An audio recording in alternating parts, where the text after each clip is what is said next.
What's going on, guys?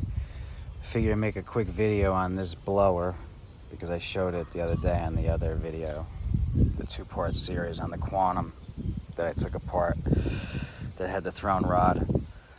So this blower was seized, and it was definitely seized because I know in the past I made a video about something that I unseized, and somebody in the comments was like, that wasn't seized.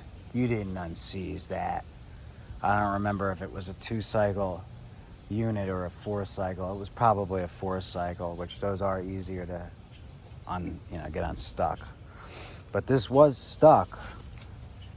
But I put Marvel Mystery Oil down the head, down the spark plug hole. Let it soak for about 2 days in there.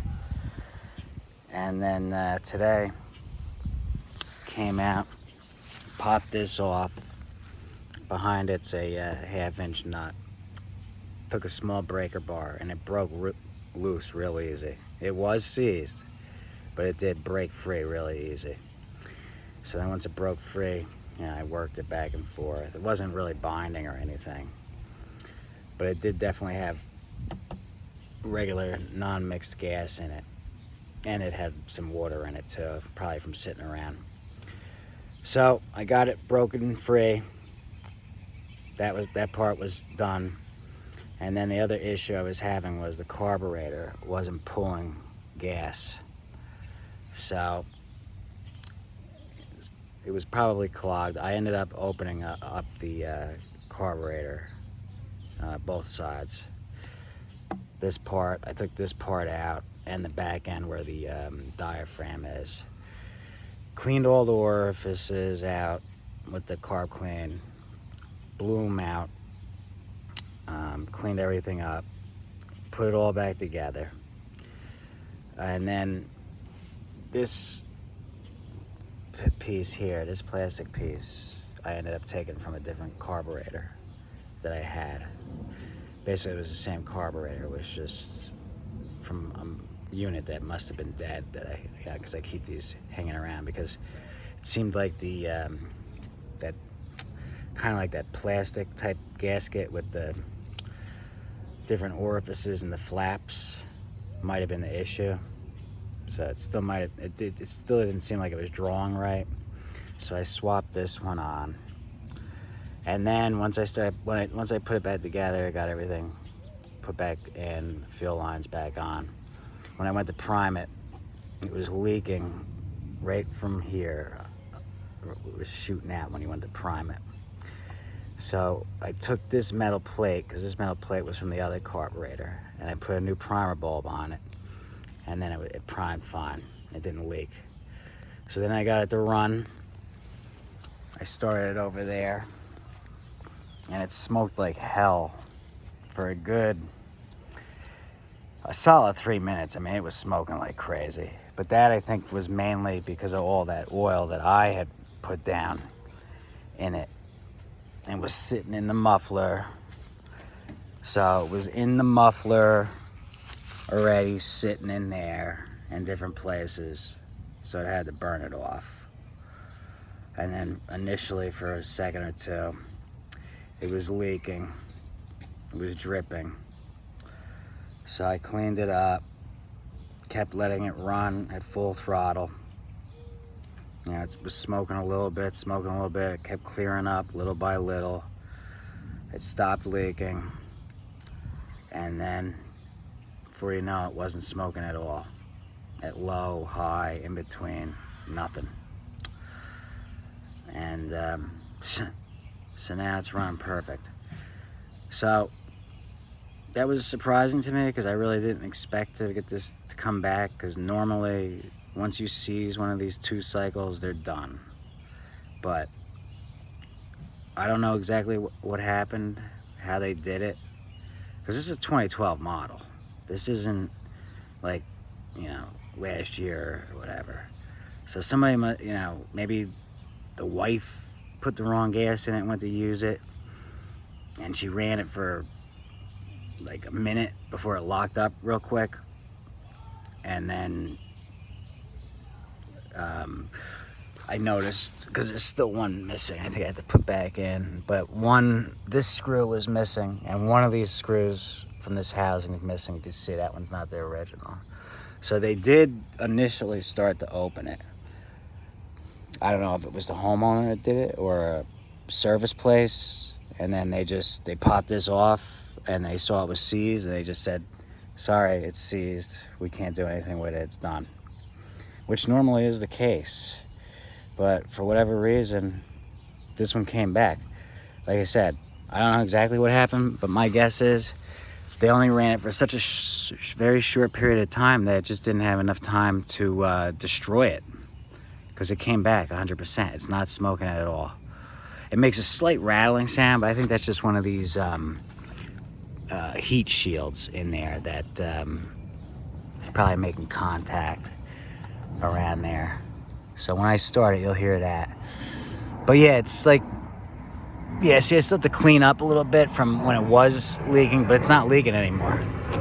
So I brought it back. I checked. These are going for, at Home Depot right now, $199. You know, you add tax to that, you're at about $214. So I should get at least $100 for it. I spent maybe an hour on it, maybe a little longer, but about an hour. I mean, breaking it free only took 5 minutes. The carburetor situation is what took longer. After that, it was good. So I'll clean it up. I'll put it on for like $100. Take no less for it. The $200 plus tax in the store, that's $214. So 100's 50% off. Didn't have to put any money into it. I found this at the curb. A neighborhood across was at the curb. And yeah, I'd sat on it for a few months before I had time to get to it. But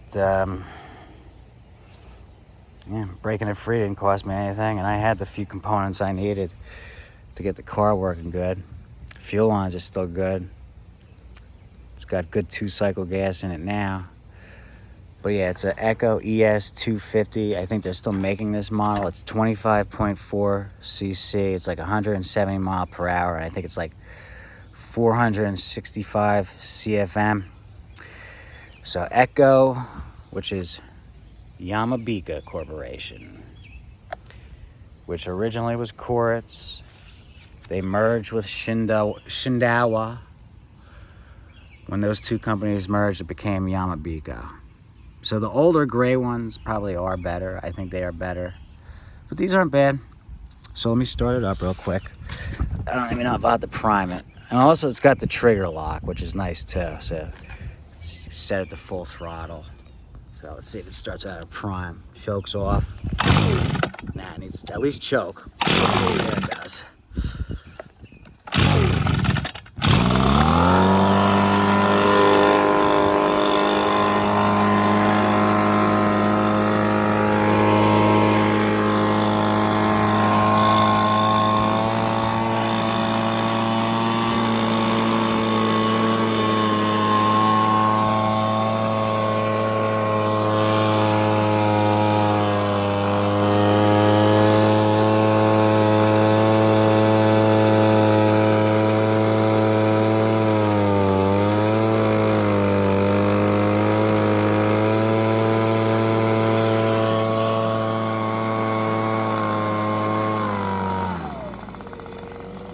I lowered the idle down a little bit.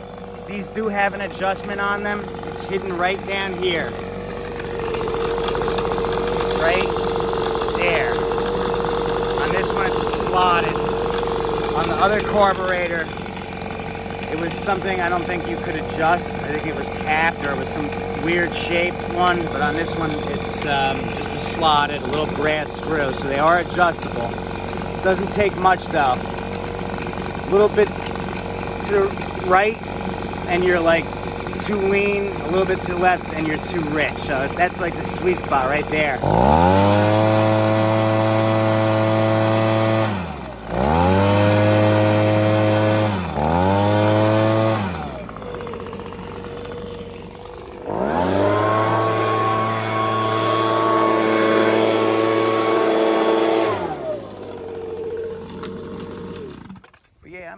successfully brought back a seized 2-cycle piece of equipment, which isn't easy. Usually they're destroyed. This one just happened to get lucky. So, didn't take long. It's an Echo. That's higher end. Even from Home Depot, Echo and Still are pretty much the highest end. Besides, a couple of the other ones the landscapers use, which I don't really think I've had much of. When it came to the high-end stuff, I usually ended up with Echo or Still. I think I prefer Still, especially the older stuff. I have a Still FS80R trimmer that you can put the metal blade on. And the bike, it has the handle, like the bike handle thing, if you want to really go at it. Got that for free. A Still HS45 hedge trimmer, which ran when I got it. Now I think it needs the carb cleaned or redone because, it sat for so long. I accidentally let gas in it, which is a big no-no with this stuff. And BR340 backpack blower. And those are the old fuel pump ones, no primer. And that thing's awesome. And when I got that, it was a game changer because I had never had a real good backpack blower before. So once I had that, I was like, I'm never going back to one of these handhelds. Those backpack blowers. First of all, you don't have to carry it on your arm the whole time, and they have so much more power. They're the way to go. But, so yeah, once I got that, I was like, yeah, I'm never going back to one of these. I keep one around handy for, quick little stuff, but otherwise for, big jobs where you need to get a lot of leaves, definitely want to go with the backpack blower. Anybody who hasn't, trust me, it's a world of difference. When I tried that thing compared to using one of these for years, I was like, what was I doing all those years? I wish I had known. But I got all three of that stuff free with a truckload of stuff from a guy. His brother owned a garden center that had shut down, so he was getting rid of a shed load of stuff. So I got a bunch of stuff on that trip. It was over in Mattawan, Old Bridge, Mattawan area. So that was good. So I kept the 3 Still pieces of equipment. They're the older ones, the good ones. They don't fail me.